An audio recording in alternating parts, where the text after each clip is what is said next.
Thank you, Sabine, for that very nice introduction, and thank you, Dr. von Fritsch and the entire Deutsche Messe team for what has really been a tremendous week. It's wonderful to be here and to represent Siemens. In the US, I lead a communications team of about 35 people, and this year's planning began with a basic question: what is our strategy for HANNOVER MESSE now that the US would be the partner country? Siemens was very proud to welcome President Obama and Chancellor Merkel to our booth on Monday and showcase our technology that will support Industry 4.0. The President and Chancellor Merkel seemed to enjoy their visit and their golf clubs, and it obviously built a very strong relationship that is benefiting both our countries and the world at large. Today's event is a nice way to end what has been a very exciting week. If I sound a little nervous, I am. I'm used to writing speeches for other people. One of the most memorable speeches ever given in the United States was delivered not by a politician, but by an athlete, a baseball player.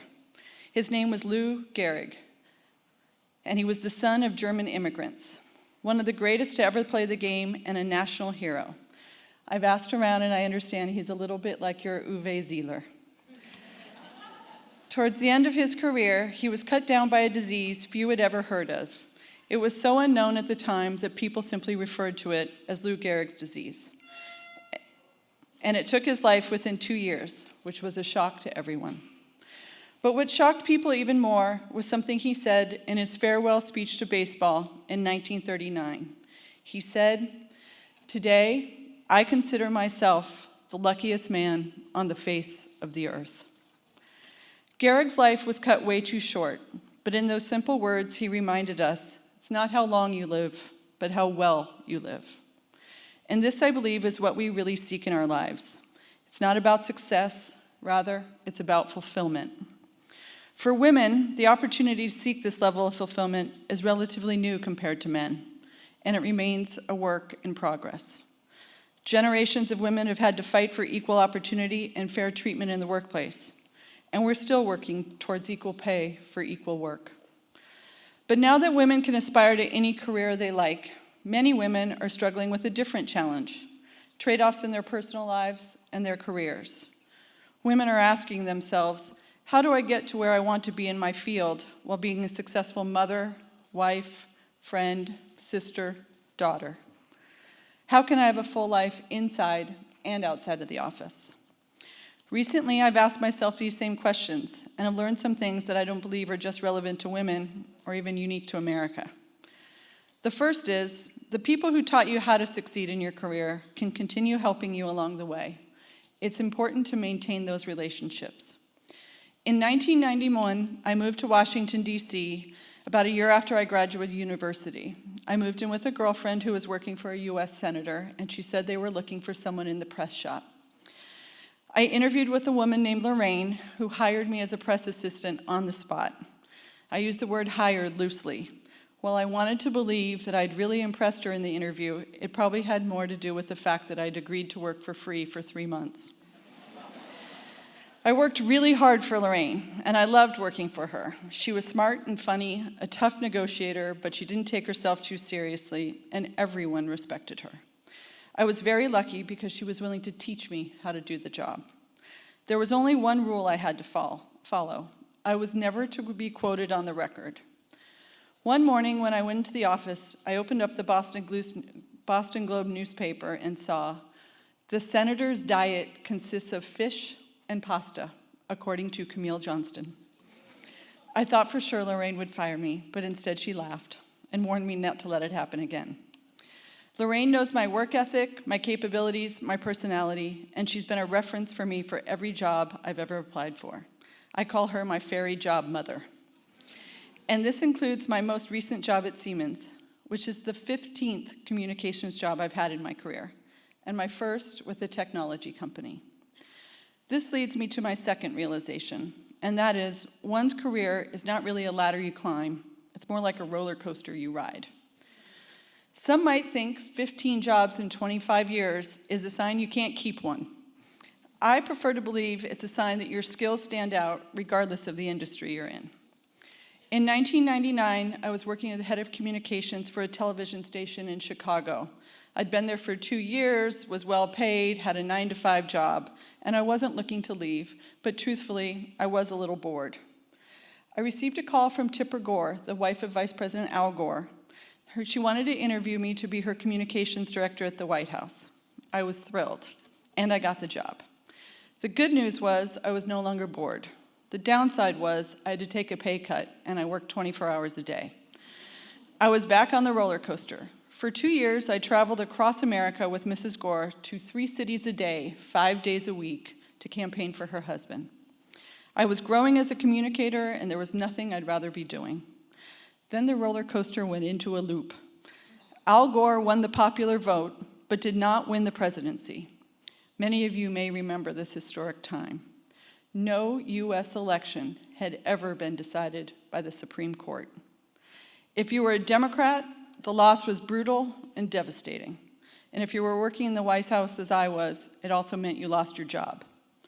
I assumed I'd reached the pinnacle of my professional career, and I was only 33. I truly did not know where I would go or what I would do that would ever match my work in the White House. The roller coaster took me to New York to work in publishing, to Los Angeles to work for baseball, to Hollywood to work for the entertainment industry. And just as I was settling in, the roller coaster took off again. I was asked to be Mrs. Obama's White House communications director. This came as a complete surprise, as I had played no role in the campaign and was no longer involved in politics or government. But when I went to the interview, I knew everything I had done in the 8 years outside of politics and government had better prepared me for this moment. I really knew I'd be able to do a good job. I was more confident about taking that position than I'd ever been about any job. And the time I spent working for the President and Mrs. Obama in this historic administration was one of the great privileges of my life. But here's my third key learning. The thing about the roller coaster is sometimes you're excited to be on the ride, and other times you're ready to get off. In Washington, D.C., it can be very easy to get wrapped up in who you work for. But that is ultimately their dream, not yours. It was Mrs. Gore herself who once said to me, "Don't work harder for someone else's dreams than you'd work for your own." So in 2010, I left the White House. Many people couldn't understand why. It's a dream job. How could I possibly have found a better job than working in the White House? But I did not leave for a better job. I left for a better dream. I wanted to be a mother. Before working for Mrs. Obama, I'd been engaged but ended the relationship. I was 40 years old and had grown up with the headlines stating, "If you weren't married by 40, you were very unlikely to do so." Well, I think those statistics are a little outdated. I did not want being single to prevent me from being a mother, so I began the process of adoption. I left the White House at 42 because in the US, you generally need to complete the process of adoption by 45, or you are unlikely to be chosen. I also knew I would need a more consistent schedule and routine, which is hard to come by at the White House. I have now been at Siemens nearly 6 years, the longest I've ever been at any job, and I have found that consistency. So here is my fourth realization.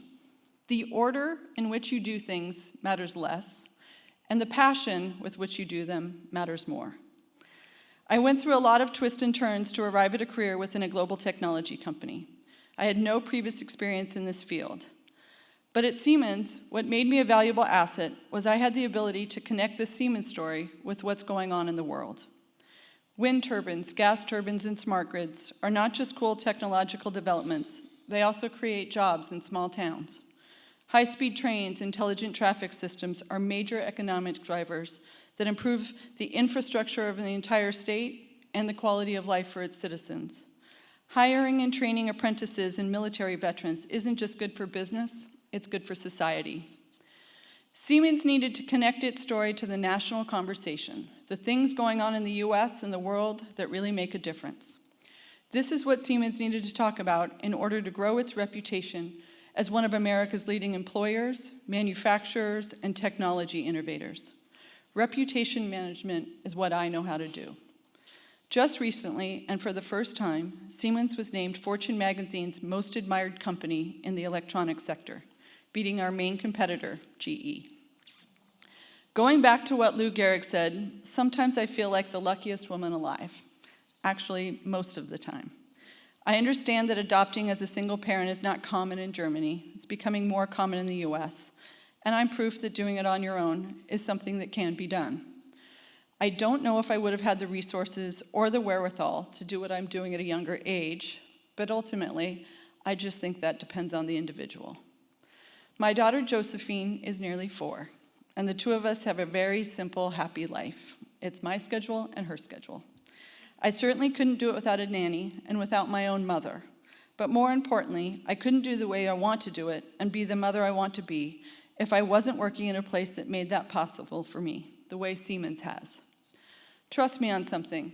When you're 44 and you walk into your boss's office and you say, I know I don't look pregnant, but I'm going to have a baby in a month. It's a shock to the system. They really don't see that one coming.